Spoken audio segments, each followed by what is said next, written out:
Ben McKee and Wes Rucker, Go Vols 24/7 here with our full court press, our first of the season, following Tennessee's 66-62 loss to Indiana in a charity exhibition here inside of Thompson Bowling Arena at Food City Center. And Wes, the defense was stout for Tennessee.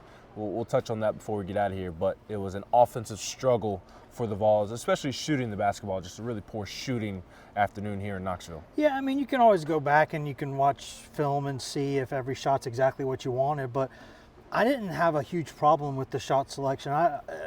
Maybe that's just a personal preference. I think if you're open and you're a guy who the coaches trust you to shoot, just shoot it. And I don't think Chaz Lanier is going to have many games like that for Tennessee, but he wasn't hitting. Ziegler wasn't hitting.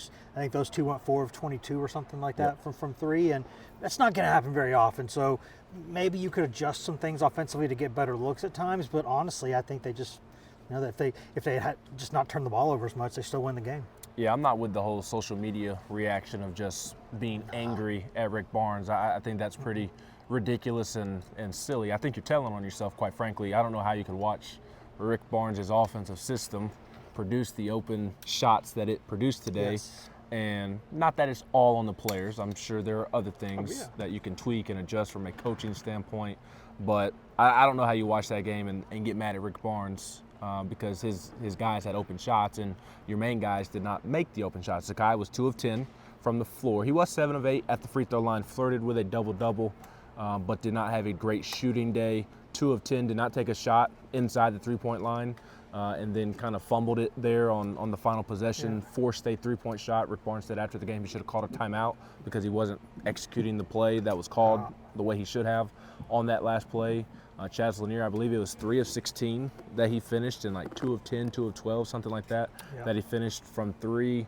Jemai Meshack hit a couple of shots, but I mean, I just don't know how you look at that and just get angry at Rick when the offense that he has produced open shots today, they just didn't go in.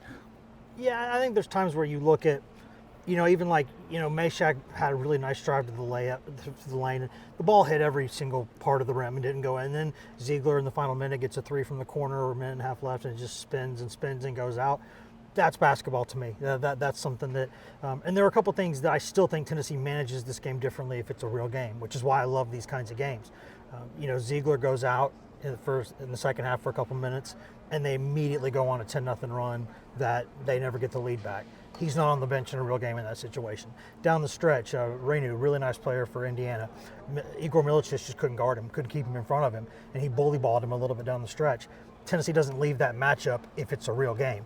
There are reasons why you play these games, and I'm not really concerned. If these things happen 3, 4, 5 times, yeah, I'm concerned, but it's not even on my radar right now. Yeah, it's something that, as much as we'd love to react to it with 1,000% truthfulness, I guess, right now, but there's just no way of knowing. I could very much see a situation in which the holidays roll around and we look back on this exhibition and think that was just a poor shooting night for Tennessee. But there are some concerns. I think Igor Milicic, while he made some nice plays tonight, still learning the system, still trying to figure out what is expected from him. Darlin Stone-Dubar even further behind Igor in that regard. Only plays 5 minutes tonight. And then there's some other things because of it being an exhibition. JP Estrella was not 1,000% available. He got out there. I think he's somebody, when shots aren't going in, you'd like to work inside out, get the ball in the post, and use Felix Okpara more in that regard. I also think they would have used JP Estrella more in that regard had he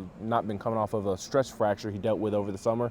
And he bumped knees with Jemai Meshack earlier this week and didn't even know if he was going to be able to play today. So I do think it was a bad shooting night, but that's not to suggest that it was completely, let's scoff at it. There were some concerns that we'll evaluate over the next couple of outings. And there's one concern for me, actually defensively down the stretch, which I said this earlier. I think if Josiah Jordan-James is still on Tennessee's roster, Tennessee wins that basketball game. And I think the reason is because you saw Renu down the stretch just time after time get to the bucket, either driving for himself or finishing for other guys. Tennessee just couldn't really match up with him, because if you take Meshack and put him out there, then you're taking Meshack away from the perimeter. But so you're kind of in a situation where without James, the matchup's not great there. And there's players like that in the SEC. So I think that was a little concerning to me. I think Milicic has got to just be more aware and quicker defensively. And they got to get a lot more from Dubar. He's just got to figure out what they're doing, and we'll see. But I think a lot of these things, they're not huge concerns to me. But they are concerns. I mean, Tennessee wants to compete for championships. So, yeah, the bar is high, and it should be. But I'm not really overly concerned about much. No, and aside from what you just pointed out, it was a really good night for the defense overall. Yes, it was. Oh, if Indiana, down the stretch, Indiana was having to basically just spread the floor and go drive, dish, and try to ISO it because the other stuff was getting blocked at the rim. I mean, Okpara leads the way there, but the rim protection on this team is fantastic. When you've got Ziegler and Meshack out there on the perimeter and you've got Okpara, swatting shots at the rim, that's an elite defense now.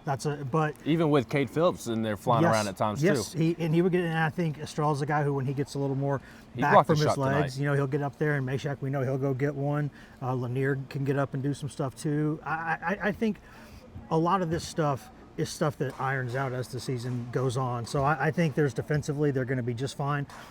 And really, some of those turnovers that led to Indiana breakouts are what got Indiana going. Like that's what I think Rick Barnes is exactly right about that. If they take better care of the ball, those live ball turnovers near midcourt, you can't do that because you work so hard defensively and to keep a team down, and then you just give them stuff, and you just can't do that. Absolutely. Tennessee's season opener, the official wins and losses, will begin next Monday. Not tomorrow, but in 8 days when Tennessee welcomes Gardner-Webb to town for its season opener. Season opener of Rick Barnes' 10th season on Rocky Top, which is hard to believe. He's Wes Rucker. I'm Ben McKee.